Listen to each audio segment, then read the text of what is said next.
It's that energy on the dance floor that I think has, helped house music completely thrive from there.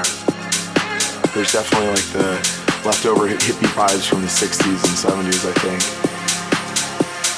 It's just a great place to go out. There's something going on every night of the week, and people there are fun, and it's just, I love it. San Francisco, where's your disco?